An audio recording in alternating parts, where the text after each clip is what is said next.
బూత్‌లోకి వెళ్ళి ఏదో బటన్ నొక్కేసి వచ్చేసిన తర్వాత అంతా అయిపోయింది అనుకుంటున్నా కానీ అక్కడి నుంచి అంతా మొదలవుతోందని అనేది అర్థమవుతోంది మొత్తానికి. ఎవరు బెనిఫిట్ పొందారు, ఏ పొలిటికల్ పార్టీ దీనివల్ల గెయిన్ పొందింది అనే విషయం పక్కన పెడితే ఓటర్ ఈజ్ బీయింగ్ డిసీవ్డ్ అనేది స్పష్టంగా అర్థమవుతుంది. ఏమంటారు? ఇక్కడ ఒకటండి, న్యాయస్థానాల యొక్క తీర్పుల్ని ప్రస్తావించడం ఇవన్నీ చూస్తున్నాం మనం. అసలు న్యాయస్థానం ఇచ్చిన ఆదేశాలను అమలు చేసే పరిస్థితిలో ఎన్నికల కమిషన్ ఉందా అనేది ఇక్కడ ప్రశ్న.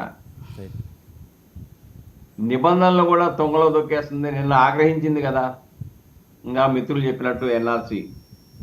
అసలు ఎన్నికల కమిషన్ సంబంధం ఏంటి? ఎన్నికల కమిషన్ నిబంధనల్లో 11 సంబంధించిన ఐడి కార్డులు ఉన్నాయి. దాన్ని ఎందుకు నువ్వు తొంగలో దొక్కేసావు?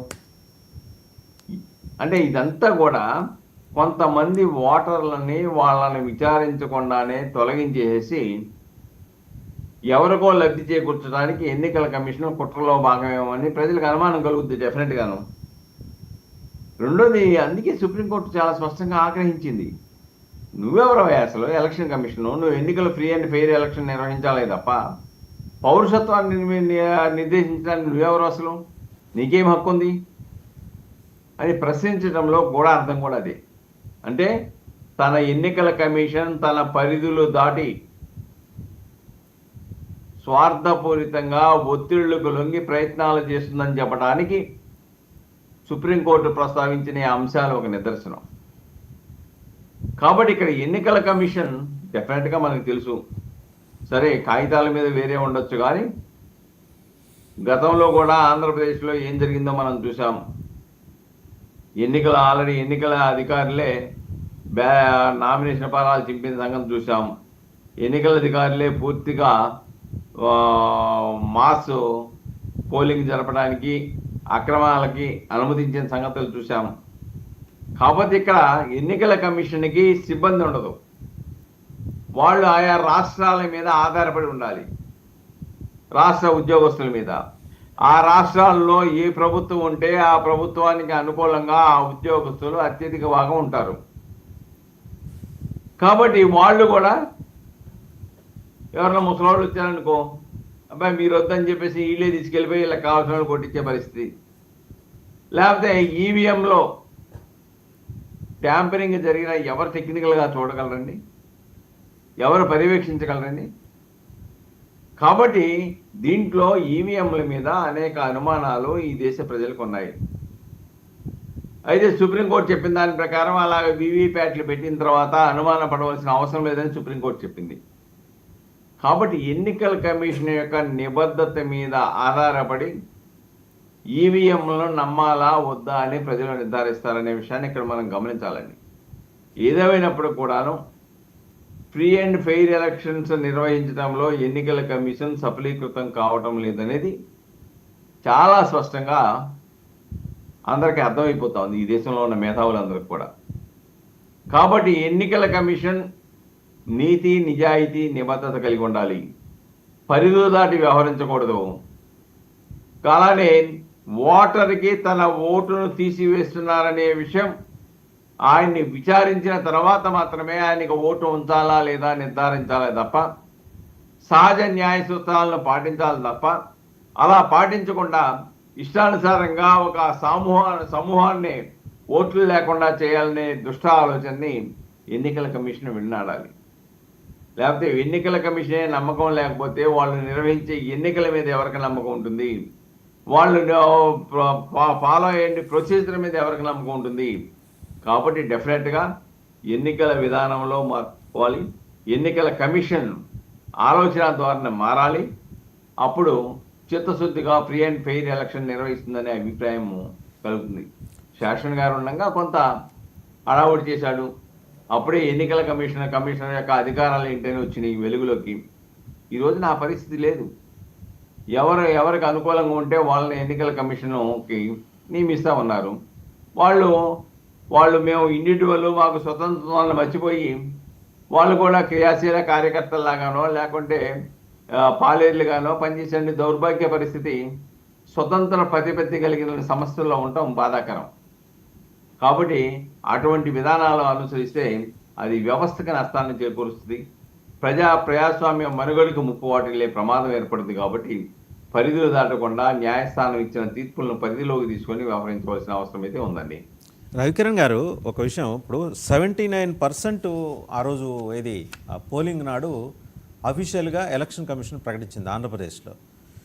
కౌంటింగ్ వచ్చేప్పటికి 81%. మధ్యలో ఈ 2% ఎట్లా పెరిగింది సార్? పిల్లలు పెట్టేసినాయా ఓట్లు? రెండు ఎలక్షన్ కమిషన్ చెప్పినవేనండి. ఎలక్షన్ కమిషన్ దాని గురించి ఎక్స్ప్లెనేషన్ ఇచ్చారు. అది డేటా ఏంటి అనేది వాళ్ళ దగ్గర ఉంటది. నేనేమో election commission of India representative అనేది కాదు. అది నేను నాకున్న అబ్జర్వేషన్స్ అయితే ఏంటంటే, ఒకటి ఓకే, ఇందాక రాజశేఖర్ గారు ఒక మాట ఎత్తారు, ఏంటి వివిప్యాట్ తోది ఈ బియ్యూతోది ఎందుకు కౌంట్ చేయొచ్చు కదా అని చెప్పేసి. ఆ కౌంట్ చేయటాకే 2019లో ఏదైతే చంద్రబాబు నాయుడు గారు వేసినటువంటి రిట్ పిటిషన్ ప్రకారం ఆ వివిప్యాట్ సిస్టమ్ తీసుకొచ్చి ప్రతి అసెంబ్లీలో ఒక 5 తీసుకొని కౌంట్ చేస్తారు. ఒక 5 తీసుకొని వివిప్యాట్ కి బివియూలు కౌంట్ చేస్తారు. మీకు దాంట్లో కావాలంటే కూడా జడ్జిమెంట్ లో, అది 2024 జడ్జిమెంట్ లో కూడా చెప్పారు, అది కూడా చదివి వినిపిస్తాను. 2019 ఎన్నికల్లో 20,687 వివిప్యాట్ స్లిప్లను భౌతికంగా లెక్కించారని, ఒక్క దాంట్లో కూడా మిస్ మ్యాచ్ జరగలేదని చెప్పేసి ధర్మాసనం గుర్తు చేసింది. ఇది సాక్షి పేపర్ లో వచ్చిన దానిలో 26/4/2024 వచ్చిన జడ్జిమెంట్ లోనే రాసుంది. ఏంటి 2019లోనే కౌంటింగ్ చేశారు. కౌంటింగ్ చేసినప్పుడు ఎక్కడ ఏది మిస్ మ్యాచ్ రాలేదు. ఆ జడ్జిమెంట్ వేరు. ఇప్పుడు ఇక్కడ ఈ జడ్జిమెంట్ ఏంటి, పిటిషన్ నెంబర్ 434/2024 కౌంట్ చేయమని కాదు, ఆ మైక్రో కంట్రోల్ ట్యాంపరింగ్ అయిందో లేదు చూడమని. ట్యాంపరింగ్ అయింది అంటే ట్యాంపరింగ్ అంటే ఏంటి, పాడవటం అంటే ఏంటి, నేను కాంగ్రెస్ పార్టీకి ఓటేస్తే అది బీజేపీకి పడుతుంది, ఇంకో ఆయన వైసీపీకి ఓటేస్తే అది బీజేపీకి పడుతుంది. ఇది కదా మనది, ఇది కదా మైక్రో కంట్రోల్ కనుక ట్యాంపర్ చేసి ఉంటే, అప్పుడు సాఫ్ట్వేర్ ఎక్కించి ఉంటే ఆ రకంగా పడాలి ఓట్లు. ఆ ఓట్లు పడుతున్నాయో చూడటానికి ఆ టెస్ట్ 1400 ఓట్లు టెస్ట్ చేస్తున్నారు. ఎవరు క్యాండిడేట్ టెస్ట్ చేస్తారు, అది అదే ఈవీఎం, అదే వివిప్యాట్, అదే బియ్యూ మీద ఓట్లే చూస్తాడు. Dummy symbols, dummy party name, dummy candidate name. ఈ రకమైన ప్రక్రియ వై డమ్మీ ఎందుకండి? కరెక్ట్ చేసుకుంటారు. Dummy candidate name, dummy party name, dummy election symbol ఎందుకు?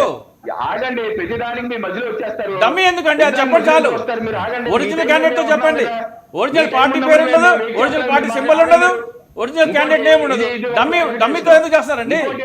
బీహార్ లో ఇప్పుడు ఈ బీహార్ అంశంలో కూడా స్పెషల్ ఇంటెన్సివ్ రివిజన్ జరుగుతుంది అక్కడ. అదేదో ఏకపక్షంగా నేను చూస్తున్నాను దాన్ని, అంటే తీర్పులు టీవీలో వింటున్నాను, విశ్లేషణ వింటున్నాను. నాకు అర్థమైంది ఏంటంటే, అక్కడ వెబ్సైట్ లో కూడా ఒకసారి ఎవరో ప్రేక్షకులు చూడండి, అక్కడ యూనిలేటరల్ గా ఎవరు తీసేయట్లేదండి.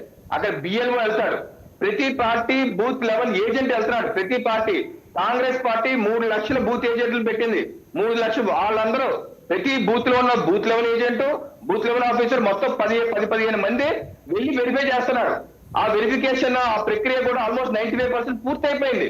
అందుకే సుప్రీంకోర్టు కూడా తప్పట్లేదండి. సుప్రీంకోర్టు ఎక్కడ తప్పట్టింది? తప్పడితే ఆపేయమన్నారు కదా, ఆ ప్రొసీజర్ మీరు ఆపేయమన్నారు కదా, ఆపేయమనలేదు. మీరు కావాలంటే మిగతా రాష్ట్రాల్లో కూడా చేయండి అన్నారు. అది జరుగుతుంది మిగతా రాష్ట్రాల్లో కూడా. ఎందుకంటే ఈ రోజు ఆంధ్రప్రదేశ్ లో కూడా అనేకమైన రోహింగ్యా బ్యాచ్లు, బంగ్లాదేశ్ బ్యాచ్లు వచ్చేసారు. వాళ్ళందరూ ఓటర్లుగా అయిపోతున్నారు. తరాయి దేశాలు ఎవడో వచ్చి ఓటేసి ప్రజాస్వామ్యం మారుస్తారని ఎలా కుదిరిస్తే? అన్ని రాష్ట్రాల్లో ఈ వెరిఫికేషన్ జరగాలి. ఏది ఓటు పౌరుడికి ఏ ఒక్క పౌరుడు కూడా ఓటింగ్ మిస్ అవ్వకూడదు. కానీ భారతదేశంలో వ్యక్తి ఉన్నారంటే మాత్రం అతను ఓటు ఇచ్చేయాలంటే అది కుదరదు. 11 సంవత్సరాలుగా ఏం చేస్తారండి మీరు? వచ్చేసి నేను రిజిస్టర్ ఓటు వేసుకోండి, ప్రజాస్వామ్యం మారుస్తానంటే రైట్, థ్యాంక్ యూ. మొత్తానికి ఎలక్షన్ కమిషన్ కొన్ని సంస్కరణలు, ఆధార్ కార్డులు, ఈ డాక్యుమెంట్లు కూడా మీరు అన్ని పరిశీలించండి. ఒకటే కాదు, అన్ని పరిశీలించమన్నారు. ఎక్కడ ఎలక్షన్ కమిషన్ తప్పట్లేదు సుప్రీంకోర్టు. చూద్దామండి. Thank you. అంటే రాబోయే రోజుల్లో ఎలక్షన్ కమిషన్ ఎంత పద్ధతిగా వ్యవహరిస్తుందని చూద్దాం. Thank you very much Ravikiran గారు, ముప్పాళ్ళ సుబ్బారావు గారు, రాజశేఖర్ గారు, అలాగే కృష్ణతేజ్ గారు, తెలంగాణ కాంగ్రెస్ అధికార ప్రతినిధి. అందరికీ ధన్యవాదాలు. మొత్తానికి ఏంటంటే, ఇది ఇప్పుడు కేవలం ఆంధ్రప్రదేశ్కి వచ్చిన సమస్య కాదు. తెలుగులో సామెత ఉంది, ప్రపంచం బాధ శ్రీశ్రీది అయితే కృష్ణశాస్త్రి బాధ ప్రపంచానిదని.